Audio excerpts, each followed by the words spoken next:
सबसे पहला charge distribution है यहाँ, सबसे simplest, electric field due to a point charge. Point charge से इलेक्ट्रिक फील्ड, हालांकि इलेक्ट्रिक फील्ड हम पहले ही फाइंड कर चुके हैं, लेकिन अब हम गॉस थ्योरम का यूज करके इलेक्ट्रिक फील्ड फाइंड करेंगे due to a point charge. हालांकि इस पॉइंट चार्ज के इलेक्ट्रिक फील्ड से ही हमने गॉस थ्योरम प्रूव किया, और उसी गॉस थ्योरम से फिर हम फाइंड करेंगे electric field due to a point charge. ये एक पॉइंट है ओ, इस पॉइंट पर आपका रखा हुआ प्लस क्यू चार्ज, सर और पिछले वाला ओ, सिमिलर ही तो है तो। नहीं नहीं नहीं, पिछले वाला जैसा नहीं है ये, इस बार एप्लीकेशन है उसका, एप्लीकेशन है गॉस थ्योरम का। यहाँ से आर डिस्टेंस पर एक पॉइंट है पी, आपको फाइंड करना है, आपको फाइंड करना है electric field at P. P पर इलेक्ट्रिक फील्ड आपको फाइंड करना है, हम सिर्फ मैग्नीट्यूड फाइंड करेंगे, डायरेक्शन तो हो ही आती, पॉजिटिव है तो अवे फ्रॉम इट, वरना तो टुवर्ड्स इट। पी पर हमने फाइंड किया, फाइंड करना है क्या, electric field vector, electric field कितना है। तो सीधी सी बात यह है कि अब हमने गॉस थ्योरम, गॉसियन सरफेस हमें बनानी पड़ेगी, गॉस थ्योरम अप्लाई करने से पहले गॉसियन सरफेस बनानी पड़ेगी। तो गॉसियन सरफेस कैसी बनाएंगे, गॉसियन सरफेस हम कोशिश करेंगे स्फेरिकल हो, सिमेट्रिकल स्फेरिकल, और नेसेसरीली उस पॉइंट से पास होनी चाहिए जिस पॉइंट पर इलेक्ट्रिक फील्ड फाइंड करना है, जिस पॉइंट पर इलेक्ट्रिक फील्ड फाइंड करना है necessarily it has to pass through this point P.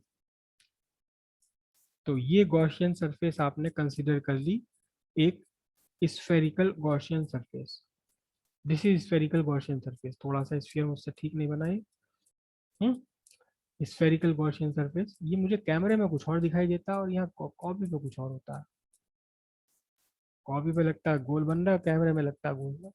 हाँ जी, पॉइंट पी से पास होते हुए एक गॉसियन सरफेस आपने कंसिडर कर ली, ठीक है। तो आप क्या लिखेंगे, कंसिडर अ गॉसियन सरफेस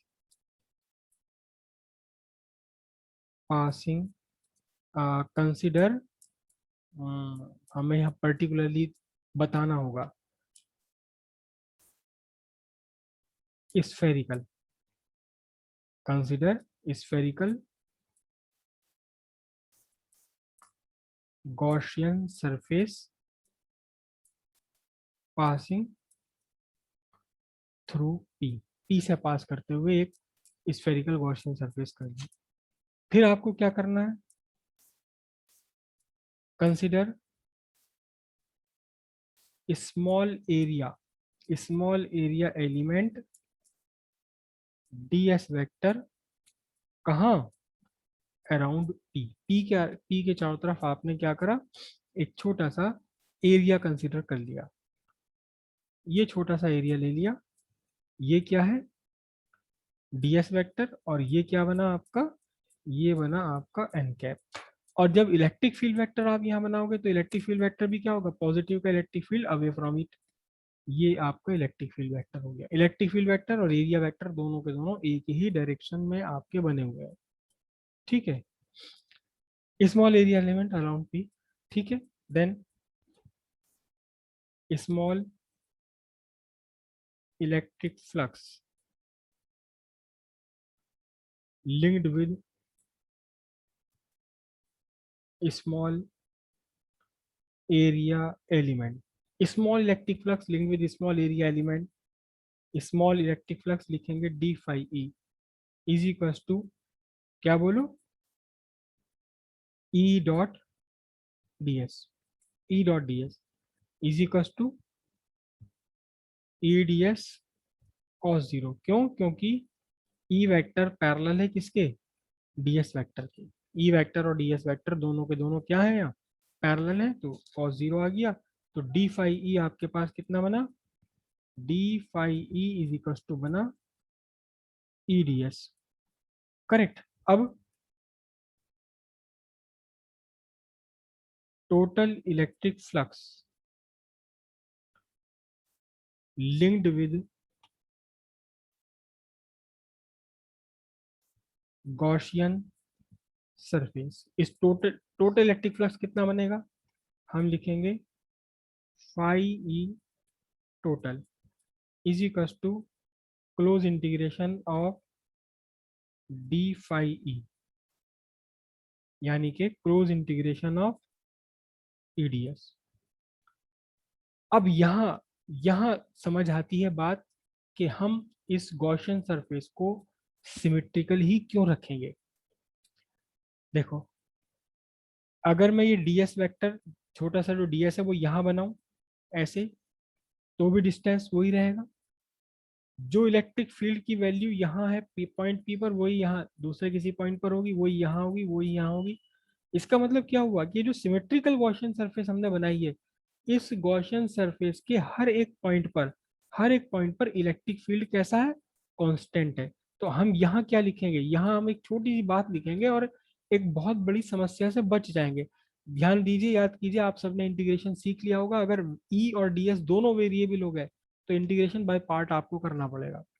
अगर ई और डीएस दोनों के दोनों वेरिएबल हो गए तो इंटीग्रेशन बाय पार्ट करना पड़ेगा और शाम हो जाएगी है इंटीग्रेशन करते करते।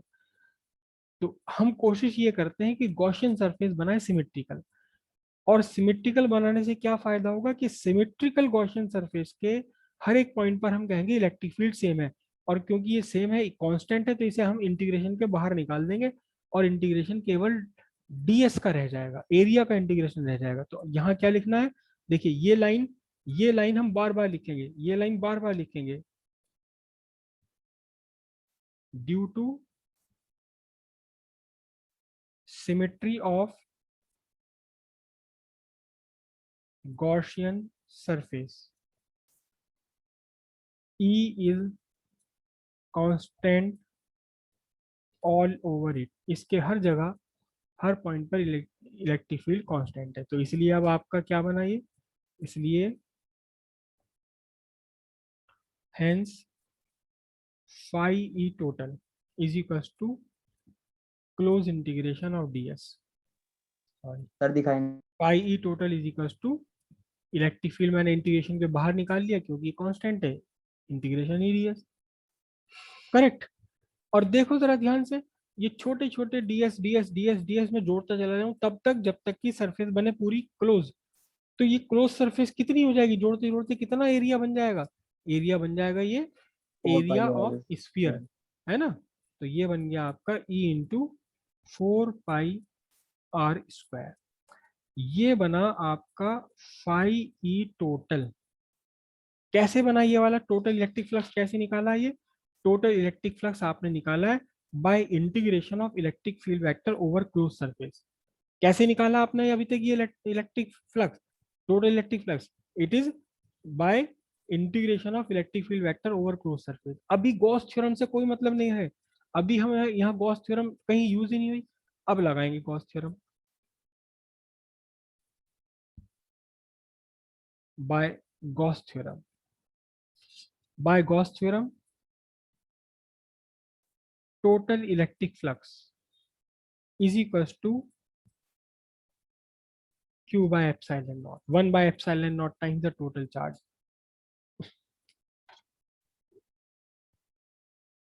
करेक्ट। अब देखें जरा ध्यान से, ये भी टोटल इलेक्ट्रिक फ्लक्स है, ये भी टोटल इलेक्ट्रिक फ्लक्स है, ये मैथमेटिकली है, ये गॉस ने कहा। तो दोनों ही तो टोटल इलेक्ट्रिक फ्लक्स है, सेम सेम सरफेस से लिंक्ड। तो हम क्या लिखेंगे, सिंपल सी बात, हम लिखेंगे E into 4 pi r square is equal to Q by epsilon not. और अब सीधे सीधा आपके पास क्या बना, E equals 1/4 pi epsilon not Q by r square newton per coulomb.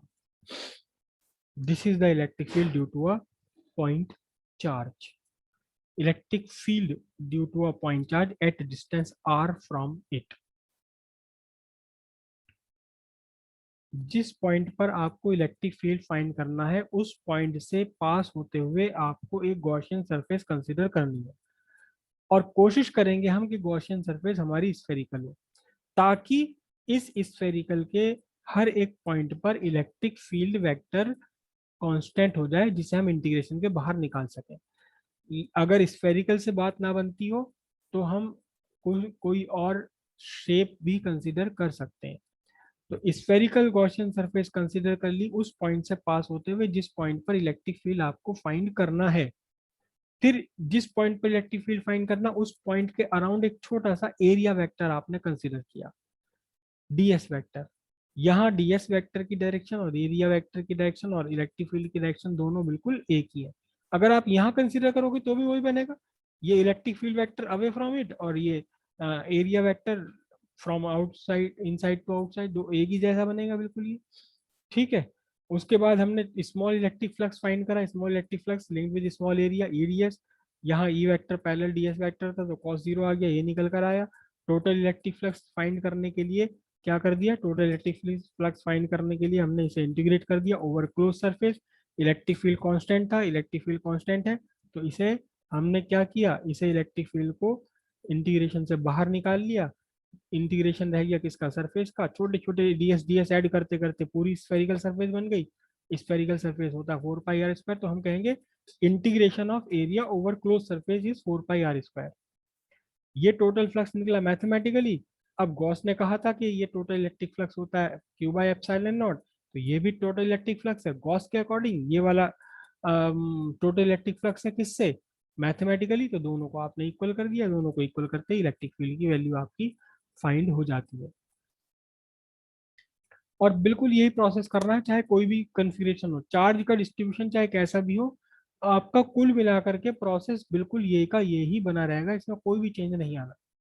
Clear है यहाँ तक की बात, पक्का?